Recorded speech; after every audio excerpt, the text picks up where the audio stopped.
Donderdag 13 November lees ek vir ons uit 2 Korintiërs 3 vers 18. Ons almal weerspieël die heerlikheid van die Here, want die sluier is van ons gesig af weggeneem. Ons word al meer verander om aan die beeld van Christus gelyk te kan word. En hierdie teks praat so mooi met ons in hierdie week oor hoe God ons van binne vernuwe. Elke jaar met Kersfees tref die gedagte ons weer opnuut. Jesus word Immanuel genoem. Dit beteken God met ons. In die Ou Testament het God hom aan Moses bekend gestel as Ek is. Hy is nie net met ons omdat ons hom aanbid of laat verskyn wanneer ons hom soek nie, in lofprysing of gebed of studie nie. Hy is, hy was, hy is en hy sal kom. Sy wese is oral, op berge en in dale. So die kwessie van die sluier in Paulus se teks kom uit die Ou Testament toe Moses God ontmoet het en sy gesig van God se heerlikheid geskitter het. Dit was so oorweldigend dat hy hierdie glans moes bedek wanneer by mense gekom het, want dit het hulle oorweldig of afgeskrik.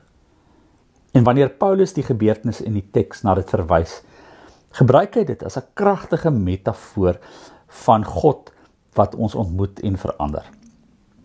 Ons ontmoetings met God is nie per geleentheid soos Moses, net in die intense oomblikke van helderheid nie.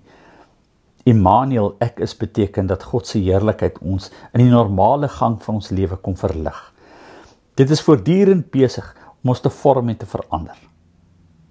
Dink vandag diep na oor hoe God se Gees jou oor tyd heen so kom aanspreek en verander het.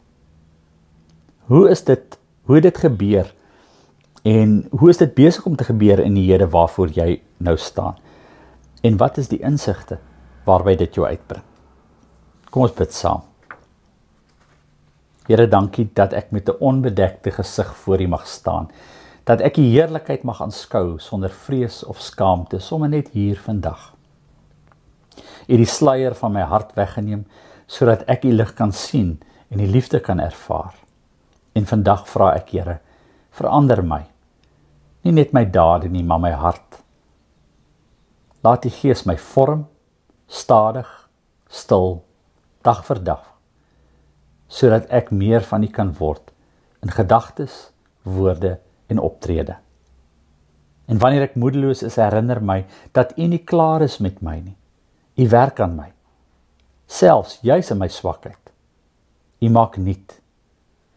En die heerlikheid wat U in my begin het, sal groei van heerlikheid tot heerlikheid, totdat ek U beeld dra in alles wat ek doen.